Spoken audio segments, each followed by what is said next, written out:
theyeshiva.net. So we're in the middle of the Maimer Heichaltzu, Tofresh Nun Tes, by the Rebbe Rashab, and we're holding Seif Yud Beis, page Reish Lamed Daled. So after a whole long discussion about unity versus disunity, peace versus strife, connection versus disassociation and disconnection, and the various causes for it. So he now continues to go yet to a deeper layer. Yud Beis. V'hine kashe yadua asher ba'avoda yeshnam beizei fanei avoda.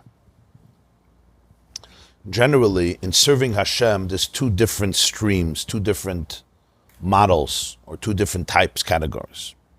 Ha'alef is avoda b'simcha. One element of avodas Hashem, the first one is with a sense of joy, ecstasy. V'hainu. What brings this type of avoda? K'shemaskilum is boinen heitiv b'gdulas Hashem. When a person learns and understands and contemplates, meditates on Gedulas Hashem means the infinity, the infinite reality of Hashem, which is always connected to the person because it's infinite. So it's in you, it's part of you, it's who you are. That produces, the result of that is, there's a positivity in a person's life, and there's a positivity in a person's avodas Hashem. You experience the closeness, the intimacy, the oneness. And he speaks more specifically. Hein ba'otzem gedulasei, binyan abriya yesh meyayin. Whether it's when you focus even just on the creation, and the creation is called yesh meyayin, something from nothing. Commotion is bar b'makam acher. The levad zois matcha etzem inyan briya yesh meyayin o inyan nifla she'ein la adam shum tzir al zaklal. Commotion is bar b'makam acher. First of all, just focusing on the etzem briya, the fact not to take the world for granted, not to take your body for granted, not to take life for granted, not to take existence for granted, to appreciate just the etzem inyan of briya yesh meyayin, what happened with creation. He said it's nifla, it's something extraordinary. We don't even have a tzir for it, we don't have a form because we don't have an example for it. It's so beyond. We have metaphors for a lot of things. We all create things, we all develop things, but nothing even comes close to the nekuda of a briya, of a creation, yesh meyayin, the way the world happened and continues to happen. Like we say, "Machadish b'tuva b'chol yom tamid." But sometimes a thing could be right in front of your eyes, but you don't notice it. Yeah, spoke of Shabbos about breathing, for example, right? We all breathe, and we don't stop breathing. Baruch Hashem, it's essential to life. But how many people focus on it? How many people notice it? You take it, of course, you inhale and you exhale. But there's the whole system of thought that actually focuses on a person's breath. It says in Medrash, Koil HaNeshama, Tahalal Yudkei, the end of Tehillim, every soul praises Hashem. So the Medrash says, Al Kol Neshima Neshima. Each breath really warrants another Hallel, another form of praise. Kol Neshima, Neshama is Neshima. Neshama means soul, but it comes to the word breath, neshima. Vayipach ba'apav nishmas chayim, a breath of life. So kol neshima, really every breath is something special. Every breath, the whole mechanism, every nekuda in creation, and the very experience of creation. Somebody once came to his mentor and he said he's very lonely. He said, "Why are you so lonely?" He said, "There's nobody in the world who thinks about me. Nobody. I'm completely isolated, alone in my pain, alone in my isolation. Nobody and nothing even thinks about me." So he says, wait. Before we go further, you have approximately 150 billion white blood cells. And if there's even a scratch on your finger, right, if you take a microscope and see what happens, a scratch on your finger, billions of white blood cells rush over to the place of the emergency to see what they can do. And 24 hours a day, they stand on guard. It's like a police force, but it's the most developed police force in the world. It's the most developed military in the world. The white blood cells, their job is to protect you from bacteria, from infections, from toxins, from viruses, from any invader that comes in, inside or outside, to make trouble in the body. And they all rush in the billions, and they're organized. Who does what? It says, don't say nobody. Nobody thinks about you. There's billions of little people that 24 hours a day, they don't stop thinking about you. Every nekuda in the Bria is another pella. And then you talk about the etzem Bria yesh me'ayin, the etzem Bria yesh me'ayin, he says that itself is extraordinary. Oidzais yesh bazeh ployas. If you get more intricate, yesh bazeh ployas, this extraordinary ployas. Ployas means wonders. The yadua, the Bria yesh me'ayin, ub'chinas richuk erech. On one hand, the creation, something from nothing, so the creator and the created experience each other in a state that's called richuk erech. Richuk erech means that the yesh does not feel or sense the ayin, because he wouldn't be able to be a yesh. He's going to explain this. In the works of Jewish philosophy, there's two terms, ilah v'alul and yesh me'ayin. Ilah v'alul means, ilah is a cause and alul is an effect. And the alul comes from the ilah. For example, an apple tree from an apple seed. The seed is called the ilah. You plant the seed, and that develops into the alul, which is the apple tree, and everything that comes with the tree. Everything in our world has an ilah. Yeah. I come from my mother and my father. There's the egg, pollinated by the seed, and that creates an embryo, a fetus. So the fetus is the alul, and the egg of mami, the seed of tati, is the ilah. The same is true everything in the world. This table wasn't created in a vacuum. This table is a result from what we call an antecedent. That's called the ilah. And the offspring, the child, the creation of the ilah is called the alul.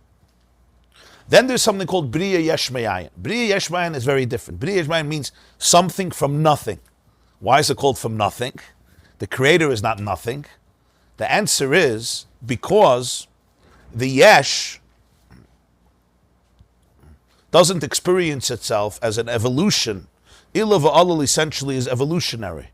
The alul comes from the ilah, it emerges from the ilah. But when you say yesh me'ayin, something from nothing, the yesh doesn't identify its source. It doesn't identify its makar. The perspective of the yesh, where do I come from? It's nothing. The yesh doesn't see itself as a development of its source. The source is completely eclipsed, completely concealed. Yeah. If you'll ask the rock, who made you? As far as I'm concerned, I was always here. Even a person, I know that I come from a father and a mother, but yesh me'ayin, the yesh doesn't identify that it's a development from the ayin. So it calls it ayin. It's like it doesn't exist in my world, he says. Ilah v'alul ub'chinas hashpa b'kiruv. Ilah v'alul, the flow is close. Sha'ila mislabish b'ha'alul, v'ha'alul margish asilosa. The ilah is manifested, it's enclosed in the alul, and therefore the alul feels, it experiences the antecedent, the source of it. V'lachein ha'alul be'erech ha'ilah, and that's why the two are always relative to each other.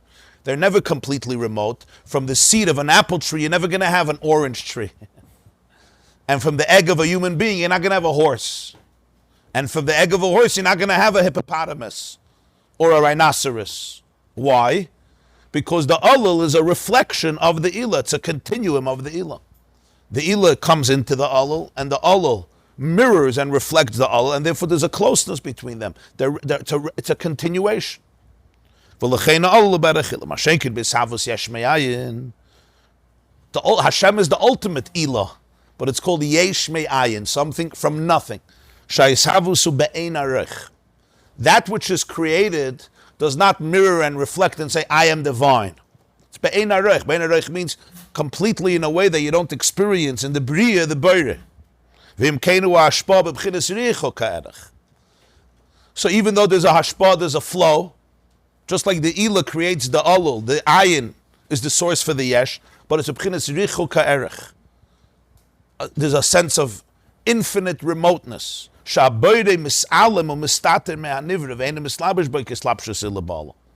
boire, the creator, is concealed in the created being. It's not manifested and enclosed and expressed in a revealed conscious way, like the olul in the ilah. The apple tree, it's very clear where it comes from. The table, it's clear where it comes from. Any silver candelabra, silver goblet, it comes from the silver. And the silver, everything has its ilah. And you can identify. You can say, this olul comes from this ilah, which comes from this ilah, and you can always trace it back. In other words, there's a transition and it's relative. It's a clear evolution from level to level to level. Yesh me'ayin is like a complete gulf. Even though the entire existence of the yesh only comes from the ayin. So why is it called ayin? Because in the world of the yesh, there's no reference to the ayin. It's like there's an infinite gulf in this hashpah. The hashpah is in a way that the source is completely concealed.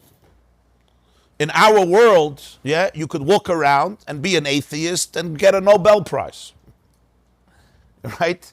You could consider yourself a very intelligent person. You could be praised by your colleague scientists. Why? Because the yesh, if you use your mind open, unbiased, there's proofs. But in the experience of the yesh, the intuition of the yesh, you don't sense, you don't identify its divine source. The nefesh elokis is from the world of the ayin, yeah? Mitzad the nefesh elokis. In the Chanami, mitzad the nefesh elokis, a person experiences. But we're saying mitzad the yesh, the physical yesh of the world, its experience is completely remote, infinitely remote, what's called richuk ha'erech from the makar. Because the boire is concealed in the nivra. By al ilah and olul, he says the olul is margish the ilah. The olul feels the ilah.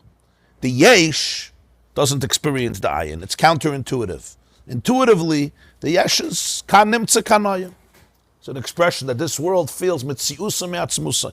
Its existence comes from itself. You needed proofs, and you could bring proofs. There's a lot of proofs. But the experience of the yesh is that it's yesh. V'gam, but there's something else. You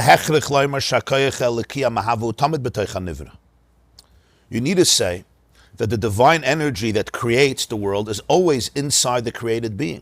And that's why it's a yesh. If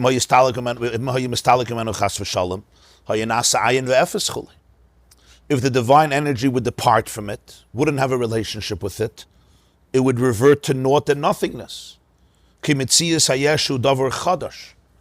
the reality of the yesh is something new.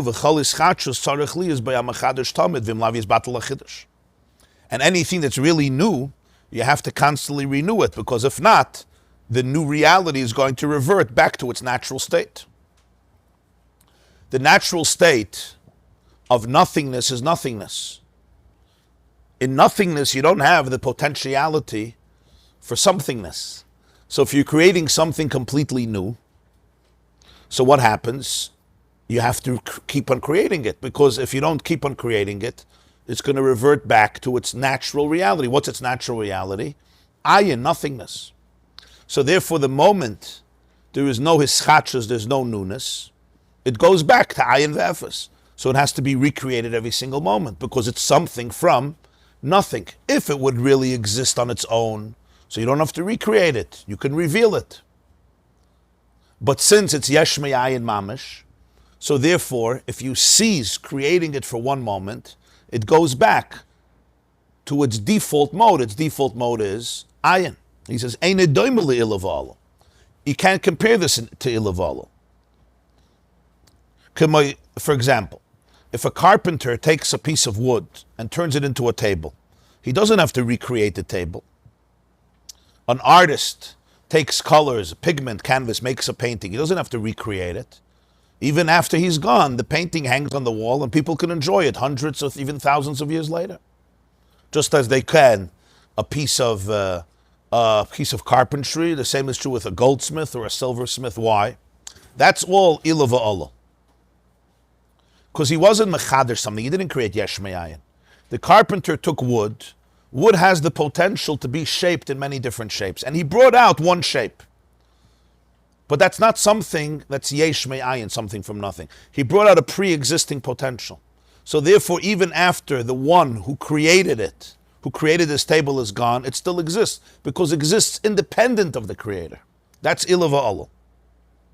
The Ilah revealed the potential that exists inside of it to bring out the olol. The original seed that created the apple tree, the seed can be gone, the apple tree is here. Because microscopically, that seed has the whole potential of the apple tree. It just has to be developed.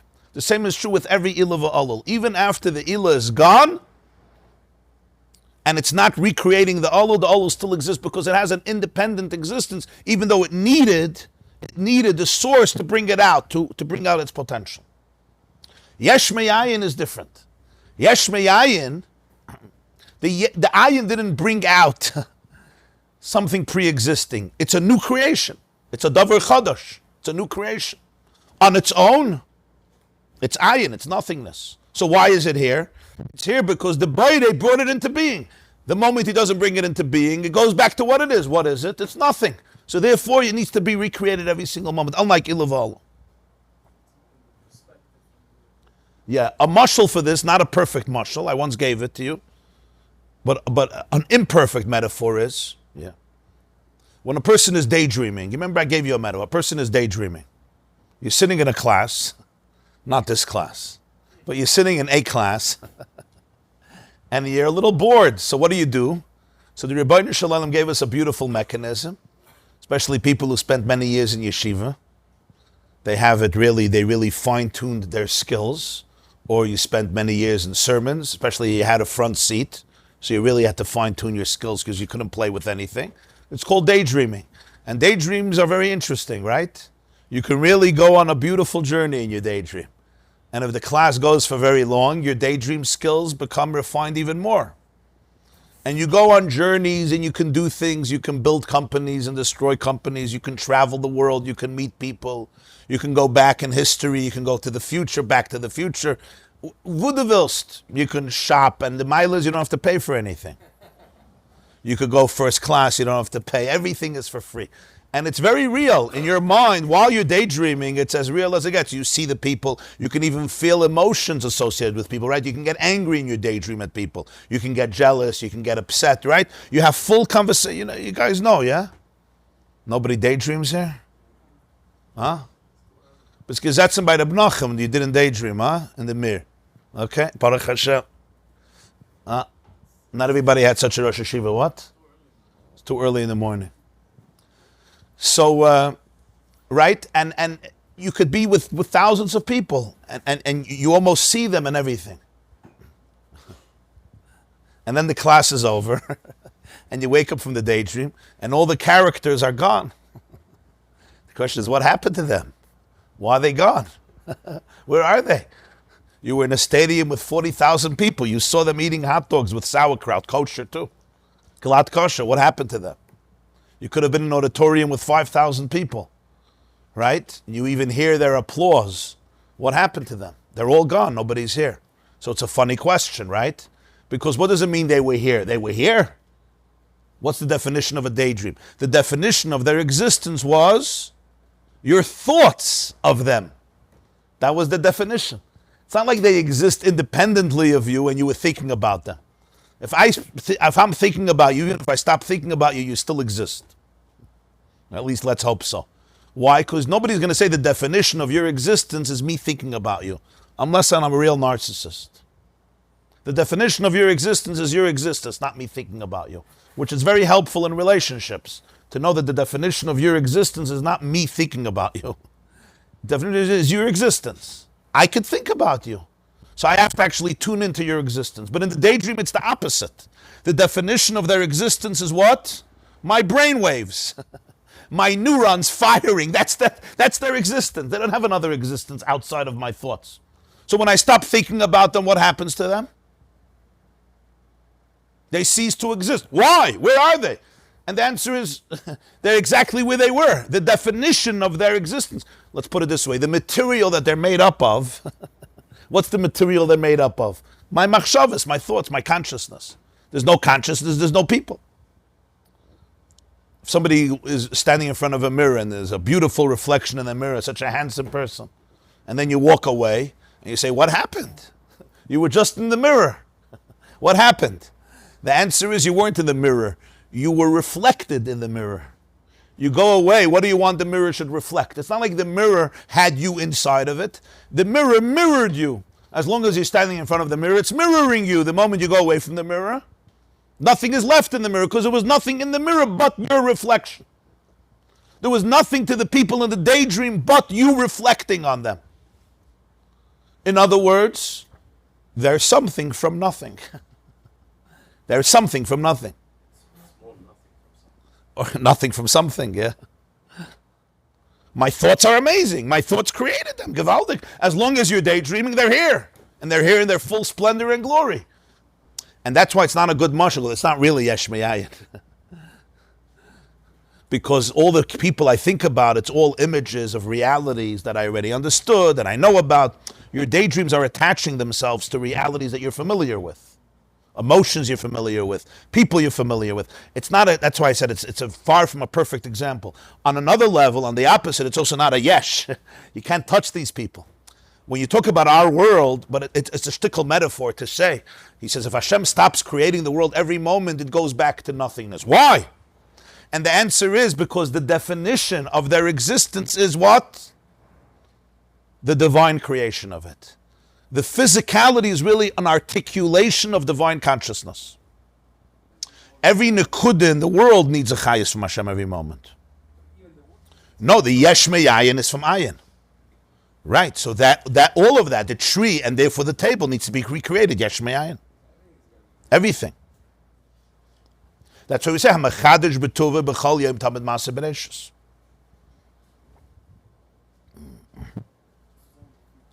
So really, in the deepest levels of reality, and physics is getting closer and closer, the world is divine energy. The yesh is an articulation of divine energy, that's what it is. But it's articulated in a way that our eyes perceive it as physical reality, and you could completely deny the creator. That's how remote it is. So on one hand, you have the ultimate remoteness, and on the other hand, you have the ultimate closeness. That's the paradox. The ultimate remoteness because the world completely perceives itself as separate. On the other hand, there's nothing outside of the body in the world.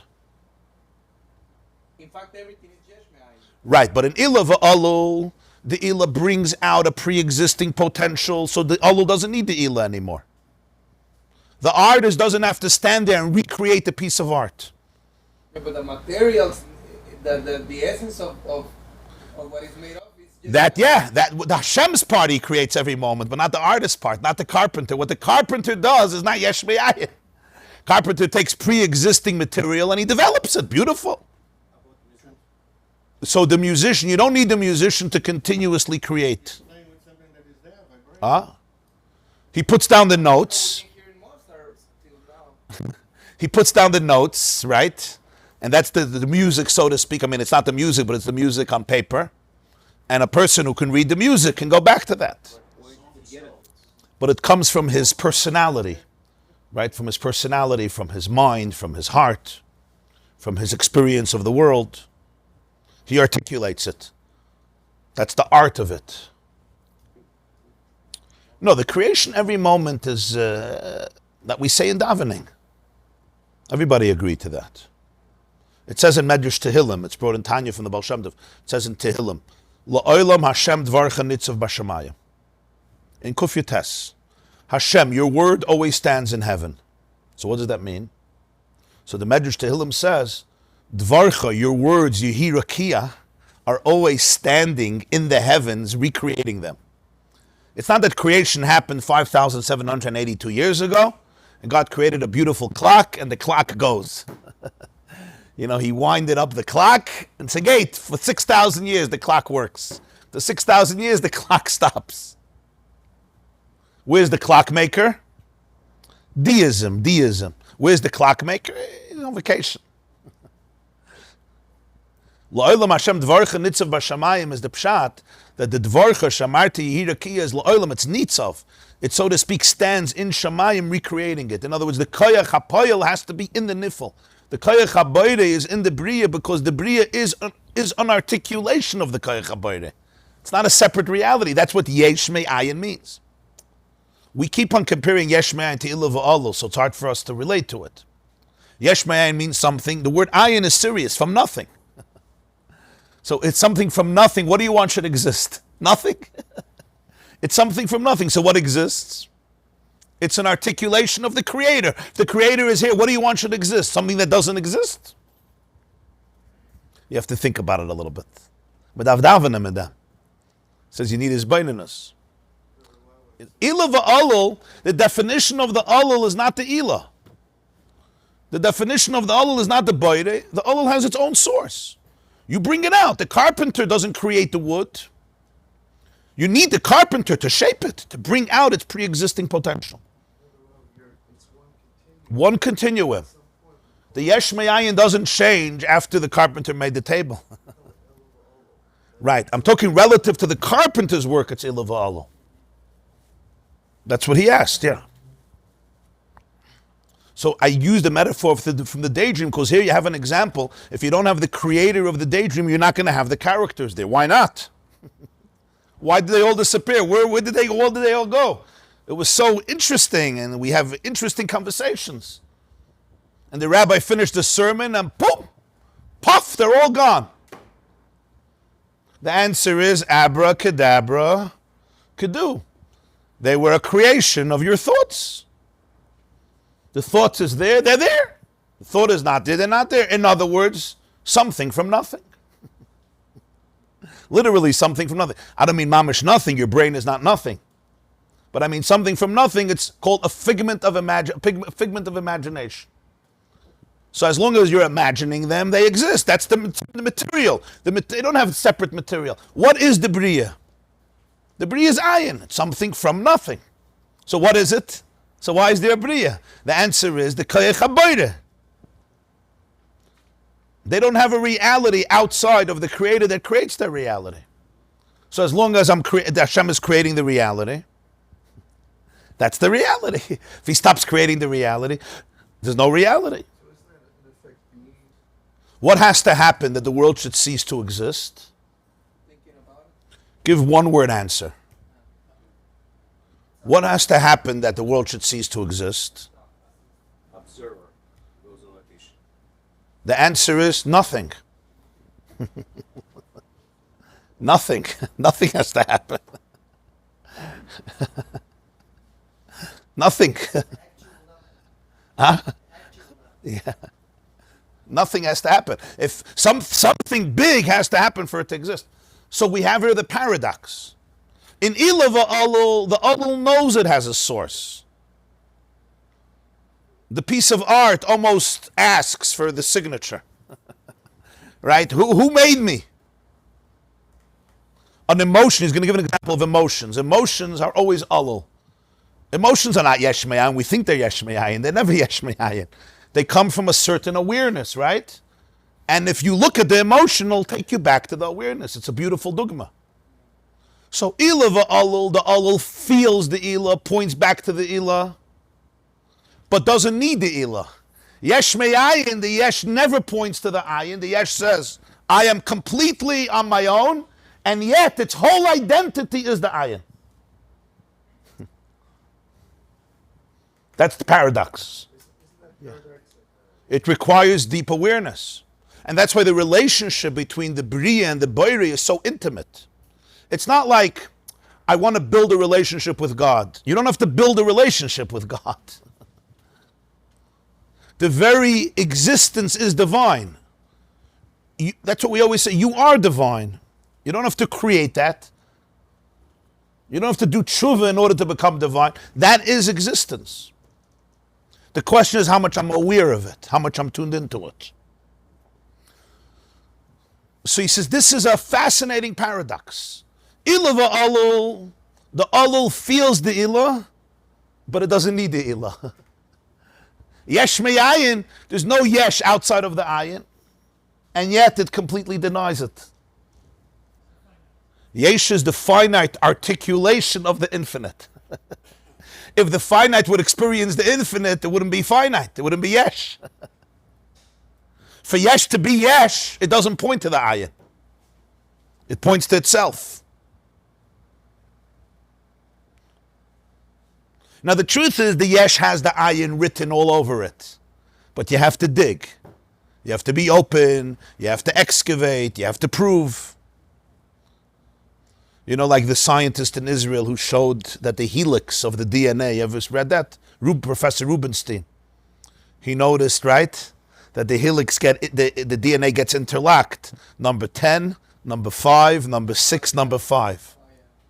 And he realized that God signed his name in the genome of every living organism. Yud and Hey, it's incredible, his galus, right?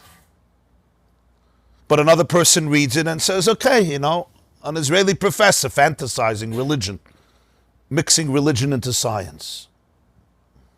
Because he decided, you know, Yud Kei Vav Kei. I once read in the New York Times a few years ago, I forgot what it was, I have to look it up, but something in physics, and there was some very mystical element in physics, maybe you know what it is, and it turned out that it was about the number 137. So they told it to one of the professors, he says, oh, that's Kabbalah. Kabbalah is 137. So he went crazy. So again, you could dismiss these things as random, because the yesh is a yesh, that's how it is. So this is the paradox he's addressing.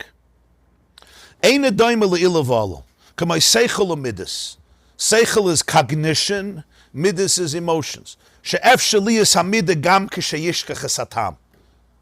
You could remain emotional even when you forgot why you're emotional. It is. From Seichel. Yeah. Emotions.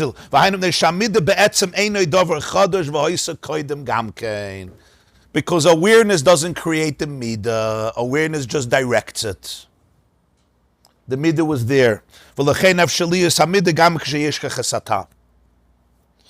ilah v'alo. Seichel and midas is ilah v'alo. Seichel is the awareness, and midas is the sensations, the impulses, the body sensation, and the emotions that you experience as a result of the seichel. It's born from the seichel, but it's like a child. Mommy and Tati bring you into the world, but that's not your source. Every child has its own pre-existing source. It came out through the egg, it came out through the sperm, but the soul didn't come from, the consciousness of a child doesn't come from the father and the mother. They bring it out. That's why a child can have things that the parents don't have. Even though you have a lot of things from your parents, but you're not defined by your parents. It's also an important thing. Ilah doesn't owe its existence. Alul doesn't owe its existence to the Ilah. It's thankful to the Ilah for bringing it out, but I don't owe you my existence. Shloisha Shutfin, there's Aviv and Imai and so forth, and there's Kabbadas of Icha v'Asimecha. But the Alul doesn't owe its existence to the Ilah. The Midah, he says, has its own pre-existing reality. You need awareness to direct and harness it. All of our Midas are rooted in primal forces of a person, primal dispositions of a person. Your seichel is going to manipulate or direct or harness how the midah plays itself out. But the core of the midah is rooted in a primal need for existence. It's a very, very powerful idea. So the ilah brings out the alul, but even if the reason is gone, you're still emotional. Because the alul exists independent of the ilah. It always did. The midah has its own existence, you understand? Huh? It's how we interpret reality. Let's see. The truth is, in a concealed way, in every emotion you can find the idea, but it's going to be concealed. The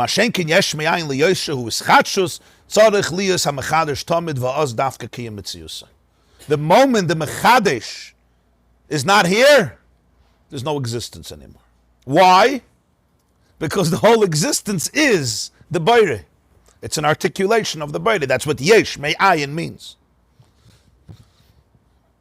It's not that God had pre-existing material and he was a good artist and he fashioned the world and he says, okay, enjoy yourself. That's not the world.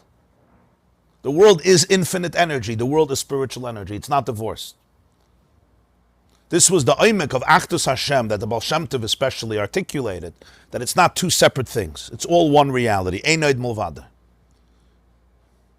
So what's the physicality? Physicality is the way infinity articulates in itself in a way that my eyes could make sense of it. That's what the world is. The world is the way the Ein Sof wants to appeal to my eyes so that we can have a relationship. That's what it is. Somebody sent me a line by Albert Einstein, Professor Einstein. I was actually surprised that this is a quote from him. Somebody sent me as a quote. I have to research if actually he wrote this, because you can always trust WhatsApp. It's sometimes yesh me'ai in WhatsApp. So you have to know where it comes from. But this is a quote somebody sent me a few days ago. Concerning matter, we have all been wrong. What we have called matter is energy, whose vibration has been so lowered as to be perceptible to the senses. Matter is spirit reduced to points of visibility. There is no matter. You hear? It's energy, but the vibration was lowered, what we call tzimtzum, to be perceptible to my senses, to my nose and my eyes and my hands and my ears and my taste buds. Matter is spirit reduced to points of visibility. This is Albert Einstein. It's light gravitational. Matter is the gravitational trap of light. Yeah. Because EMC, his equation is matter and energy are interchangeable. So that's in terms of scientific terms, energy. But what's the source of that? Spiritual energy. It's just one level higher. So this is a line by Einstein. Today, I don't know if anybody argues with this. Max Planck is the father of one of the fathers of quantum physics, and he once said, "We used to think that consciousness is a derivative of matter. Today, we know that matter is a derivative of consciousness." So this is all recent decades. If you'll open up a Tanya that was printed in 1797, published in 1796. In Shara Yichud V'Emunah, chapter 3, there's a line, I quote verbatim. If our eyes were spiritually microscopic, and we would look at the universe, we would not see matter. All we would see is divine energy. Quote, end of quote. So when you read that a few hundred years ago, it's like, okay. Faith, you call it faith. Blind faith. But today we have Isis, pushed from a secular perspective by people who don't even claim to be believers. Physical concepts are free creations of the human mind, and they're not determined by the external world. Here's another one. It's all connected. A human being experiences himself, his thoughts and feelings, as something separated from the rest, a kind of optical delusion of consciousness. The delusion is a prison for us, restricting us to our personal desires and to affection for a person's nearest to us. Our task must be to free ourselves from this prison by widening our circle of compassion to embrace all living creatures and the whole of nature in its beauty. Our separation from each other is an optical illusion. When something vibrates, the electrons of the entire universe resonates with it. Everything is connected. The greatest tragedy of human existence is the illusion of separateness. Albert Einstein. And finally, one more line. Reality is merely an illusion, albeit a very persistent one. Now, he wasn't crazy. He's crazy. It's not an illusion. But that's exactly... This is, we're learning a Maimon from 1898, Tafresh and Tess. Well, what is he saying here? He's saying, yes, intuitively the yesh is a yesh. Nobody's arguing. And in the name of that yesh, there's war and violence and narcissism and bloodshed and cruelty and selfishness. Yeah, no question. A lot of evil. And a lot of ego, yeah. The two come together very often, right? If it's an unhealthy ego. But at the core of that is the concealment of the truth. That's why evil and ego don't have real substance. They have a lot of power, but they don't have real substance. And that's why it can't persist for eternity. Why do Jews believe in Meshiach? Because they're crazy? No, because they're scientific. Because reality comes out. It takes time, but reality, with the word reality means real. How long can you hide a lie? How long? How long? Anybody tried? How long can you conceal a lie? Anybody? Anybody has experience?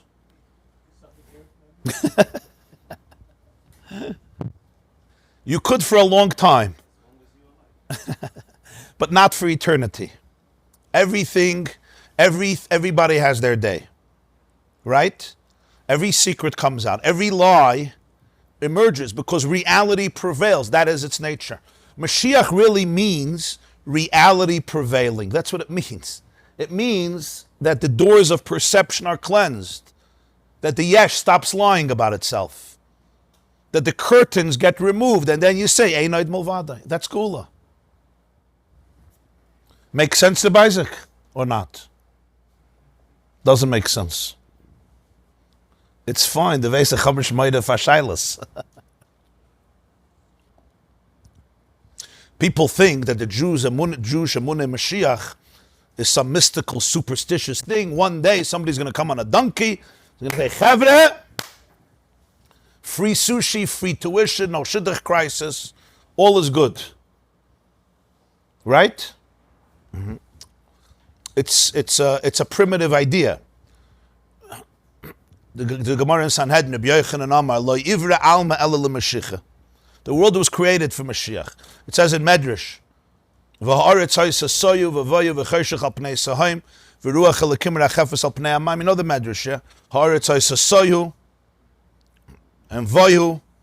So soyu is Malchus Roimi and voyu is Malchus Paras and Choshech is Yavon, Echshicha Ineim Shal Yisrael, and Pnei Sahaim is Rome, Edom, V'ruach Elokim Ra'chefes al Pnei Amayim Zeh Rucha Shel Melech HaMashiach. The Ruach of Mashiach hovers over all of history. Why? The definition of Geula is to reveal the Aleph in the Goyla. What's that? Reveal the Aleph in the Goyla. The curtains open up, and the Yesh says who it is. Albert Einstein says, there's no matter. We have all been wrong. Matter is spirit reduced to the point of visibility. So the way Chassidus articulates it is, the whole Olam Hazeh is divine energy, right? Articulated to the point of visibility. That my eye should say the table exists. My eye doesn't deal with infinity. He wanted Hashem wanted that relationship with me in my physical being. So what's Mashiach? Just a revelation of what is. That's it. And every year science comes closer to it. At some point, it's just going to be, you can't lie to him too much longer. How do you know you're learning something true or somebody's selling you a boat? How do you know? The answer is as follows. When somebody sells you a boat, every day that passes, you become more uncomfortable. When somebody gives you truth, every day that passes, you become more comfortable. Because as reality moves on, things progress and more truth comes out. That's how it is. Reality pushes to come out. So I could block and like psychologically you can repress, but your brain pushes to come out. So if I'm selling you a boat, with every day and week and month passes, you feel more queasy, more creepy. You know what I mean? More suspicious, more weird. Weirded out, they say. You know what weirded out means? When somebody gives truth, every day, it's like, wow. Because you open up more.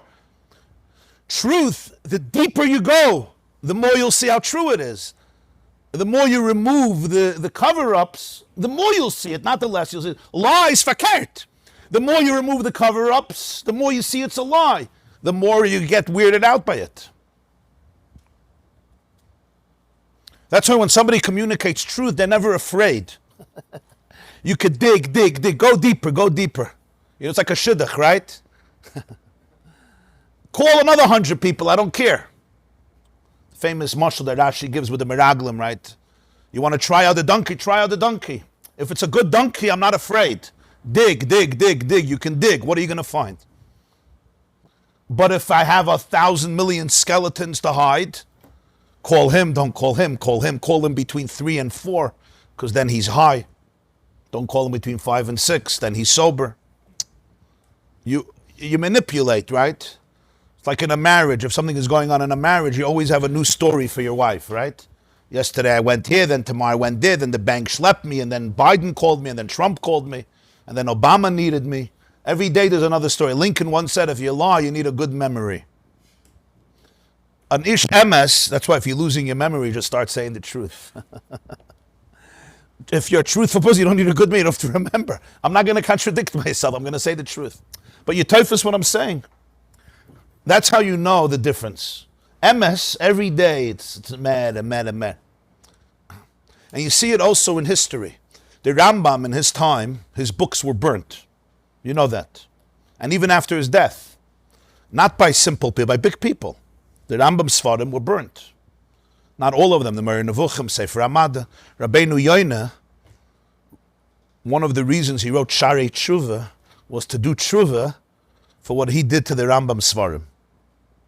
The whole Sharei Tshuva of Rabbeinu Yoina was written for his own Tshuva because he was such an opposer to the Rambam. But 100 years after the Rambam's passing, there's nobody today in Jewish history, almost nobody, that's regarded with the same esteem like the Rambam, especially in terms of halacha. Never mind philosophy. Right? The Baal Shem Tov. There was tremendous opposition to the Baal Shem Tov. Tremendous. And his students. But whenever it's MS, the more time passes and the lies get emptied out, it comes out more and more and more and more. So sometimes there's a person in his lifetime, right? There's tremendous glory around him, and then as years pass, it becomes irrelevant. And sometimes the exact opposite. If it's an akudah of MS, so with every passing year, when more concealment's removed, the MS comes out more and more and more, and then like, wow. So you'll know anything that's real, it's never afraid of time. It's never afraid of archaeological excavations because it's true. So we're good. At the core, it's real. On the contrary, if it's a lie, you have to be very careful. That's why real people, they're not nispal from chitzonius dika rumors and this one and this publicity. You understand why? What's that slogan? Am Yisrael lo mefached miderech aruka. What do they say? I think there's a song, no? Nobody knows. Whatever. What's the point? You don't get nispal from fads. Fads are fads. Bin yoyim ubin laila avad. You know, you're here today, you're gone tomorrow. What do we say in Baruch Shamar? Chai la'ad v'kayam lanetzach. So what's geula? Geula just means that the pnimius of the world comes out. There's no manipulation. When there's no manipulation, everything is Ein Sof. So that's it. That's geula. So this is the paradox of creation. You with me? Everybody's with me or no? Make sense? The only problem is that a lot of people say nonsense in the name of truth. Okay. That's even worse. That's even worse. When you use truth to cover up your lies, at least if you're using lies to cover up your lies, nish gefährlich. But I don't know if there was ever a liar who didn't use truth to cover up his lies. The Rashi says the Meraglim, right? Kol dvar sheker needs a little emes. There's an expression in Zohar that kushta koyi, shikra loy koyi, and you always have to put in a little kushta, a little emes into the sheker. Because why? Why? Every lie has truth. Why? Because a lie on its own has no base. Sheker ein le'raglayim, it has no legs. So you need to give it some yisoid. Some truth will be there. Manipulated, exploited. Even communism. We love talking about the Soviet Union. It's one of the biggest lies of history, and it lasted 70 years. It's still lasting. But for 70 years, it was one of the most powerful forces in the world. All based on lies. But there's truth. Little truth. Everybody wanted to have a quality. Quality. That's a beautiful truth. Al tifrish min hatzibur. We're all one. V'ahavta l'recha kamoicha. Where do you get such words? You tell a Jewish 19-year-old kid, yeah? Leibel Bronstein, Leon Trotsky, the world is going to be one. It's exciting. Even if you have to murder 20 million people, so what? The main, like somebody once said, Blut wird sich gießen, aber Achdus wird sein. Exactly. Message of Geula in a complete lie that cost 50 million lives, if not more. And destroyed people psychologically for generations, even those who survived. You can ask Russian Jews. And never mind the millions of Americans who were sold on the Soviet Union. Stalin died in 1953. Yeah? Millions of people went by the coffin. They were weeping. They were sobbing. They were sobbing for one of the most evil tyrants in history, maybe the most. They were sobbing, right? You remember when Stalin died? I don't remember, but I read about it. The son, what do they call him? The son of the... I'm telling you, the shkadim. B'steifus. So the yesh essentially is all ayin, but he doesn't feel it. Ilah v'alol is independent, but he feels the ilah. That's the paradox in the Maimon. So let's finish here the Vart. I'm sorry, you wanted to say something? Ain't toiv b'loy rav, ain't rav b'loy toiv. That's why you should stick to the yeshiva.net. That was just a commercial. No, it's a very important idea. People get manipulated very easily in this world. MS, they hear Chacham Baliyah, Tzaddik Baliyah, this one Baliyah. And it's nice, it's beautiful stuff. How do you know something is MS? Every day, it feels better.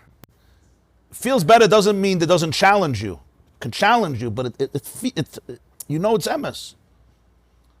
The more mature you become, the more MS. The more open you become, the more MS. The more healthy you become, the more MS. Sheker is the other way. The more healthy you become, the more sheker. The more sober you become, the more sheker. The more mature you become, the more sheker. The more developed you become, the more sheker. The more confident you become, you realize, oh my God, he sold me the Brooklyn Bridge. With MS, fakert, the more healthy you become, the more MS it is. There's two types of leaders also. There's leaders, if you're weak, they're amazing. They'll take care of you. And there's leaders that strong people, the stronger you are, the more you'll accept his leadership. You see the difference? One leader is based on manipulation. So if you're broken and weak and verhackt and verdrudelt and verwundet, I'll take care of you.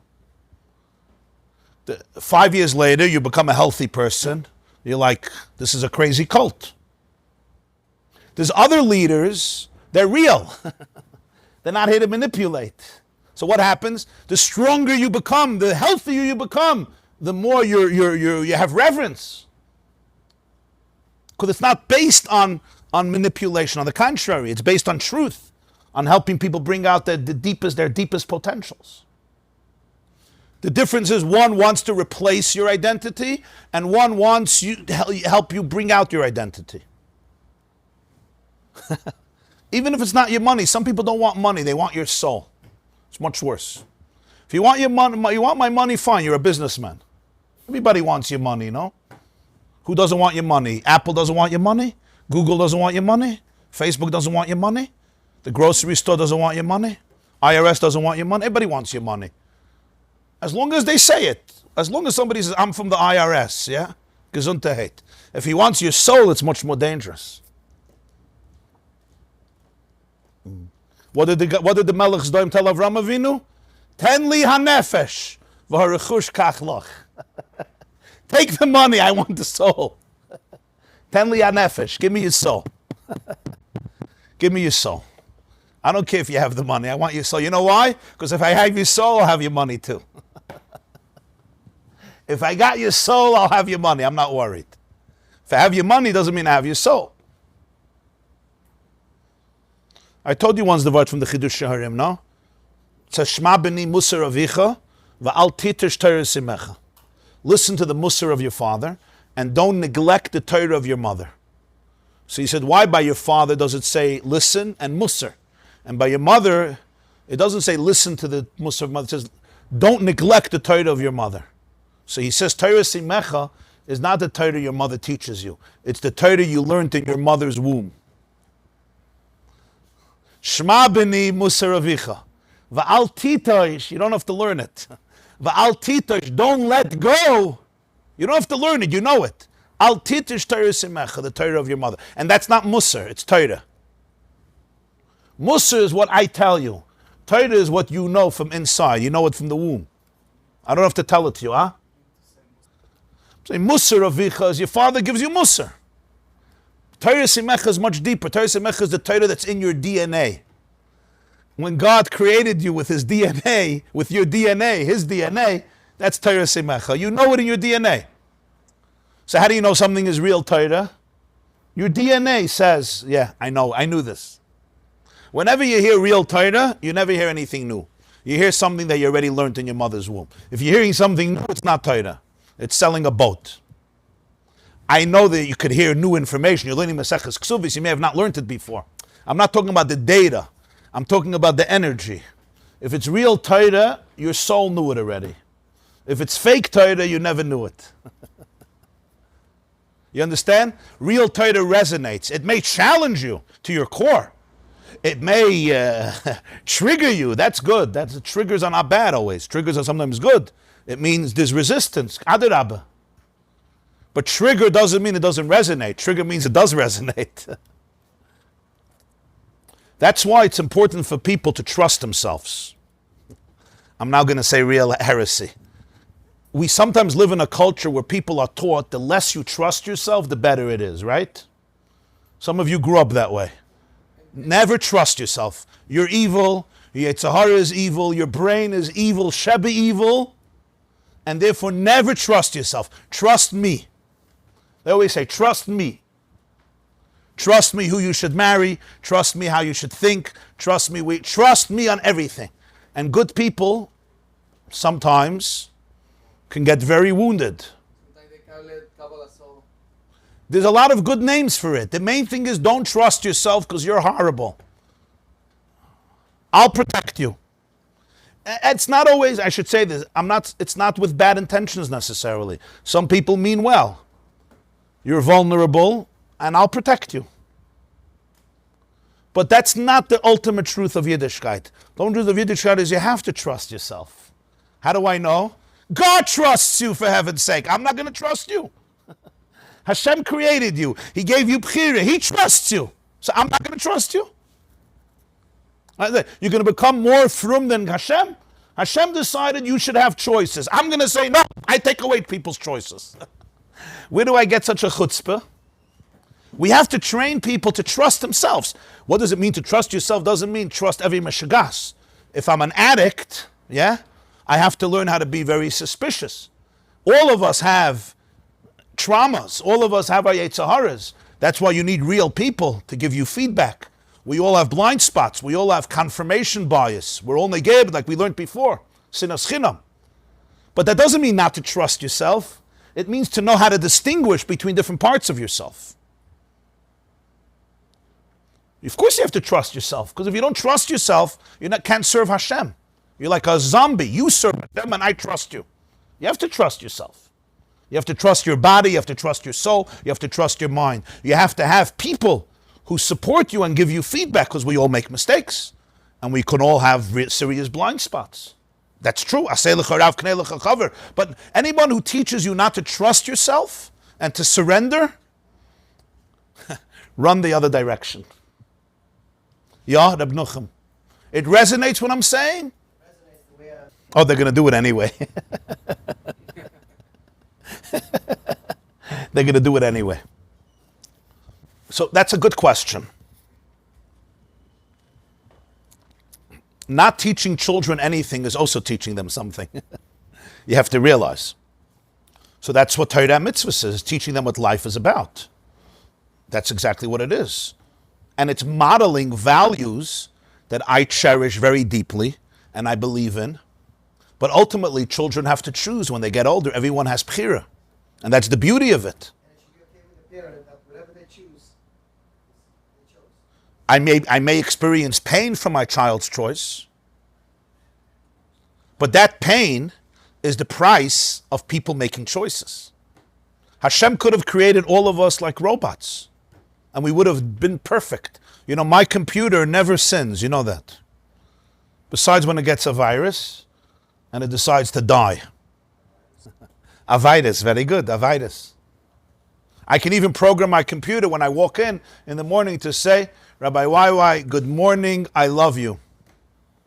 But it's meaningless, right? But Hashem didn't create us as robots. I have to make choices. You have to make choices every day, every moment.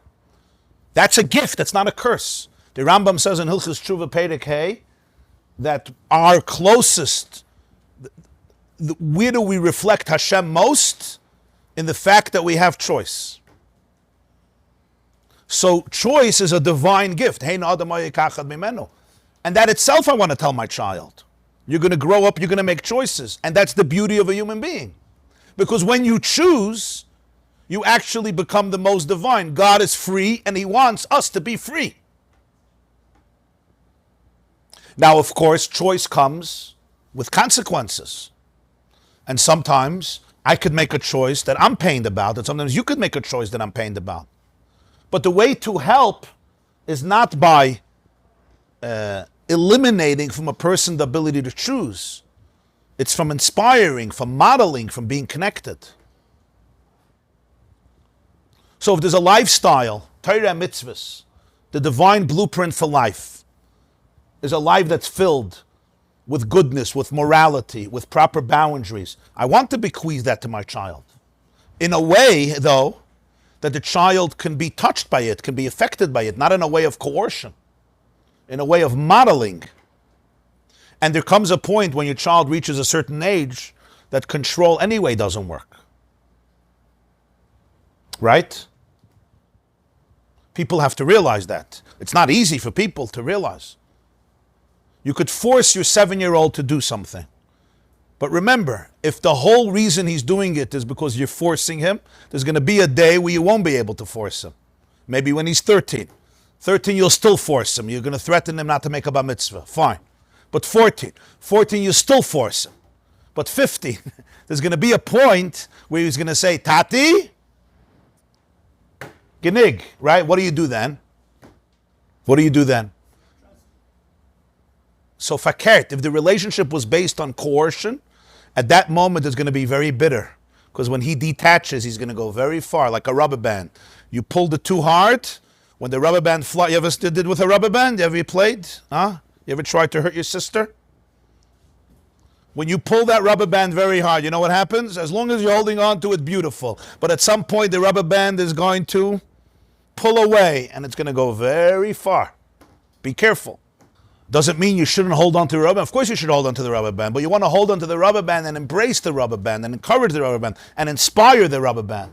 I don't mean to call children rubber bands, but you get my point. Makes sense what I'm saying?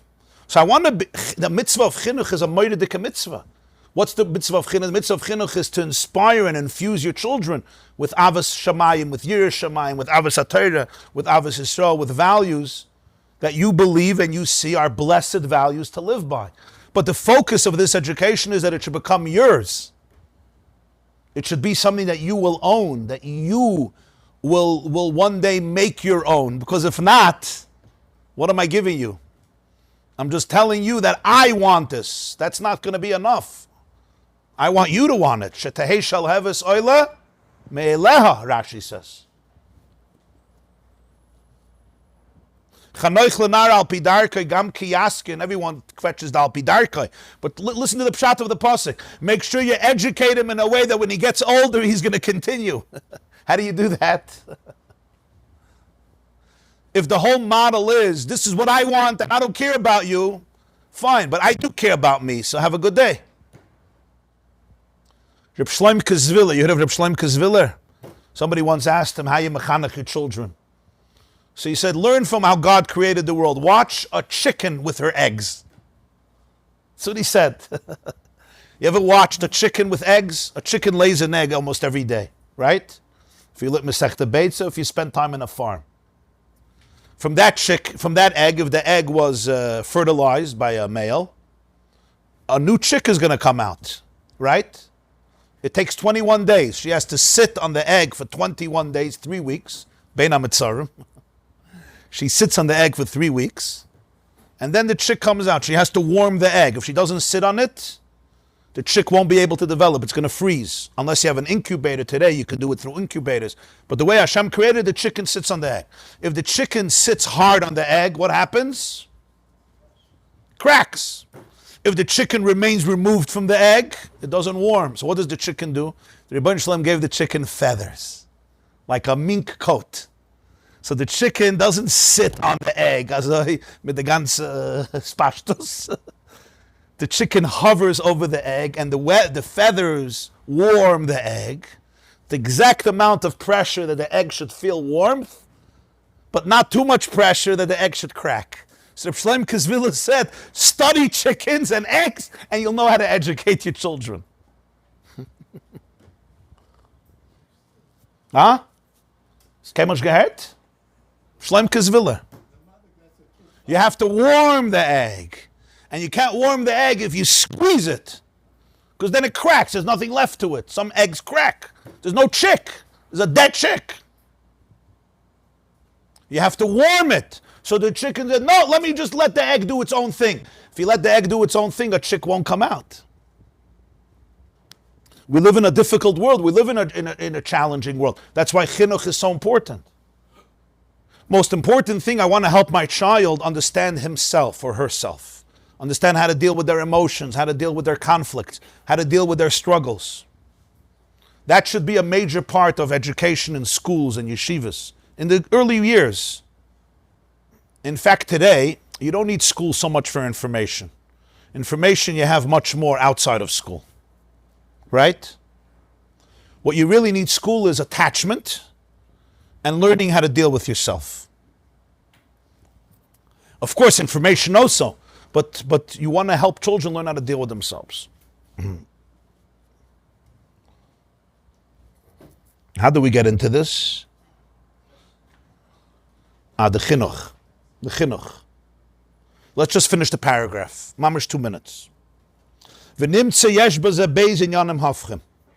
Shu b'bchinis richu ka'erech. U'mikol mekam oimed ha'koyach eliki tamid b'chol nivra v'nivra. So now let's conclude. So Yesh Me'ayin has an incredible paradox. On one hand, there's a Richu Ka'erech. Richu Ka'erech means there's a remoteness where the Yesh doesn't experience the Ayin. The Ayin creates the Yesh in a way that the Yesh doesn't feel it. On the other hand, they can't get closer. The Koyach Eliki is constantly recreating the Nivra.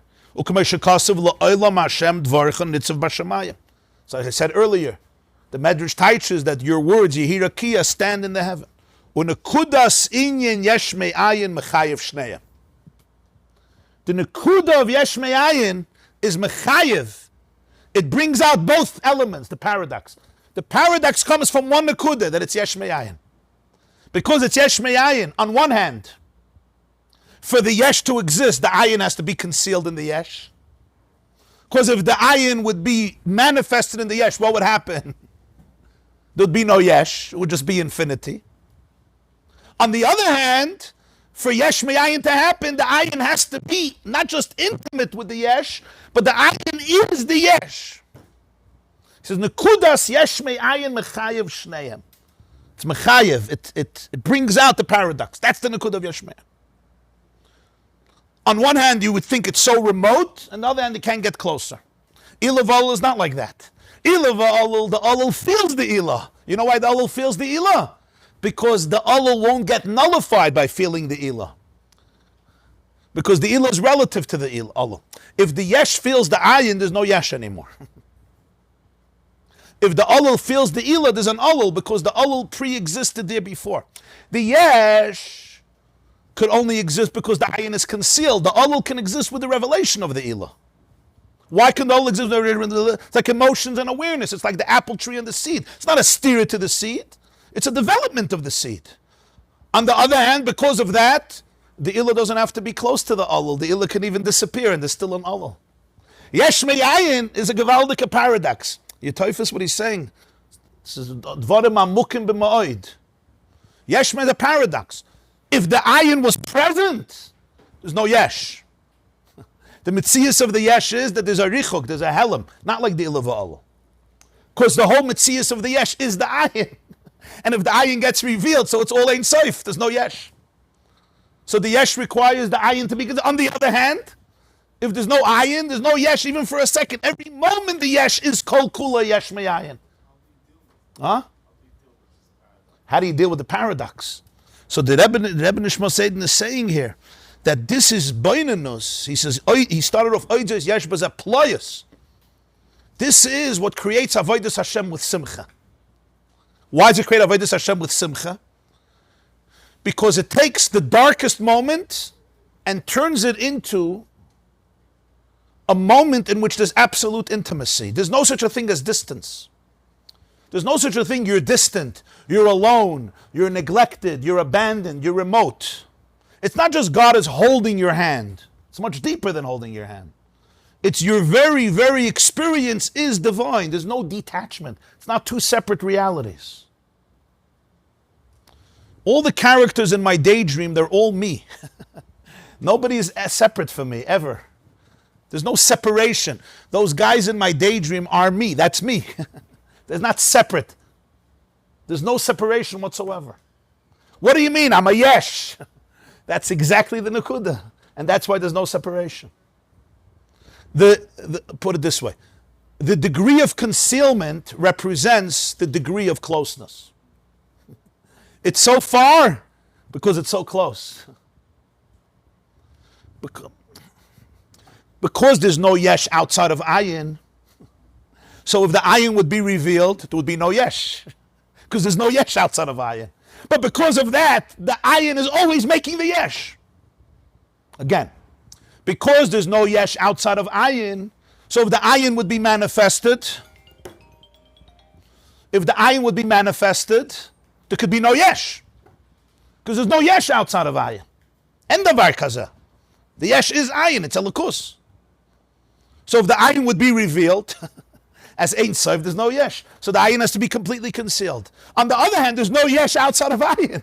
So the ayin is always creating it, me'ayin liyesh. So he says, Oy zois yesh baza ployas. This is the pel of yesh me'ayin. This is the b'riya, how the b'riya works. So the moment you're experiencing your yeshes, meaning your separateness, what is that really? All you're really experiencing is the koyach habayre to recreate it every single moment. Okay. Have a beautiful day. Be'ezer Hashem will resume tomorrow, Tuesday morning, 7:45 a.m. And tomorrow, 9:30 a.m. will be the women's class in this room. You could tell your wives or daughters or relatives. Thank you. Have a beautiful day. So he says emotions is ilah v'olol from Seichel. That's it. We don't make yesh me'ayin. We make yesh me'ayin. Hashem makes yesh me'ayin. The world is yesh me'ayin, the whole existence. Also darf man hoffen. Eben nicht ist einmal tragisch, aber ja. Ein Kind mit der Tate. Das Kind ist allemal verbunden mit den Taten, aber der Tate will, dass der Kind soll sein selbstständig. A father who wants his kid to always be dependent on him. So if you have fegele in the nest, what does it do to the chicks? Go fly. After a few weeks, get out of here. Why? I want you to have wings. Imagine a mother says, no, you stay in the nest, la'olam vad, I'll take care of you. That's not a mother. A mother sends her out. Go here, take your wings and fly. I'll help you, I'll encourage you. They need encouragement. The first time they jump off a cliff, they fly. But they have to go. Lech lecha, gotta go. Bifnei Rabbi, avanda. Avanda, skashrus, covered. Bittel. Verkehrt, ha emes Rebbe. Also wie der Moyach mit der Guf steht. Tanja Perek Beis, gib a guck. Das dort ist der Marshal von einem Kind mit der Taten. But what's the function of a Moyach? To turn the body into a robot, verkehrt. That every chelik of the Guf should function. The hearts, the fist, the hand. That's the success of a Moyach. Not that everybody should be paralyzed and I'll do everything. Verkehrt. That's not a good brain. So I'm a sugar Moyach. The Moyach wants everybody to bring out its koiches b'milua. That's a real Moyach. Verkehrt, Azar Rebbe is da asach aggressive bittel. Also emes. a Chassidische Wort. It's a Rapschitzer Wort, maybe a Belzer Wort. It says in Pirkei Avos, Moire Rabach ke Moire Shamayim. Yeah? You know the Taich, I said it. The clip went viral.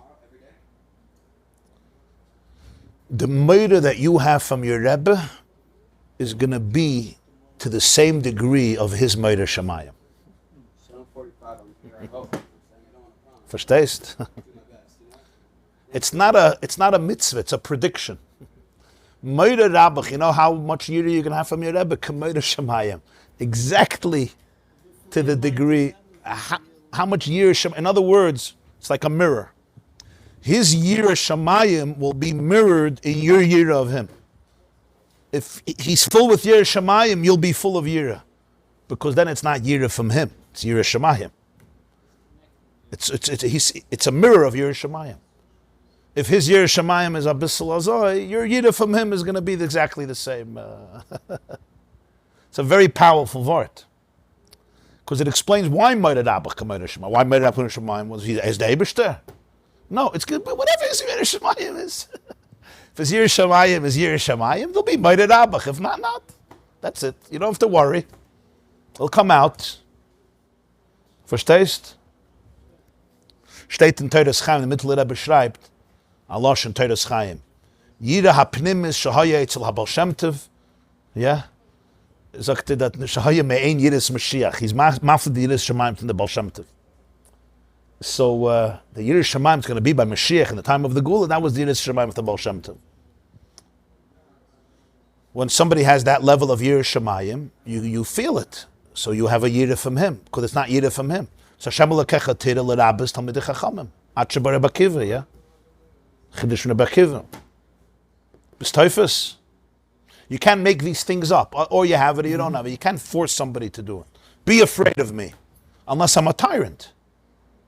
If somebody's a dictator, then you could force people to be afraid of you. But if not, either they have Yira or they don't have Yira. You know, be afraid of me. Fine, it's not... Ava too. But I'm saying even Yira. Real Yira you can't force. Unless it's dread, pachat. Right? The Vilna Gaon writes, the Alter Rebbe writes it also, and the Vilna Gaon also writes it. Malchusei berotzen kiblu aleim. So he says there's melucha and there's memshala. A moshel is a dictator, a dictator. A melech is malchusei berotzen kiblu aleim. If you don't coronate a melech berotzen, he's not a melech, he's a moshel. He may rule with an iron fist, but he's not a melech. It's a different name. Ein melech beloy am. Malchus is something that you have to be chosen b'ratzon. If you're not chosen, you'll always know. If people didn't want you, you're never a melech, you're a dictator. And that's why dictators are so insecure, because they know that they're not leaders. So they go crazier. They go crazier to control everybody because they have to compensate for the void of feeling that they're not leaders. They're fake. They're fake news. So they go crazy. They'll suppress every iota of independence because they want to prove to themselves that they're leaders and nobody disagrees with them. And the more they do it, the more empty they feel. A melech is fakert. He's a real leader. He didn't even want it. They wanted it. They wanted it. He didn't want it. Moshe didn't want it. Vayhi b'shur melech is Moshe, yeah? The Rabbi didn't want it. Right? Also, it says about the Baal Shem Tov. You know, the letter, yeah? The Baal Shem Tov was told by Achia Shiloini because he did something wrong, he's going to get a punishment. What's the punishment? That he has to be revealed. For some people, that's not a punishment. For some people, they'll fight with their brother, they'll kill the whole world to become Rebbes. But for the Baal Shem Tov, it was a punishment. He didn't need it. Moshe, they don't need it. I don't need it. He didn't need it. He didn't need the validation. He didn't need the covet. He didn't need the real estate. So why should he be a Rebbe? It was a punishment. You understand the difference? It's a different Indian. You can't fake these things.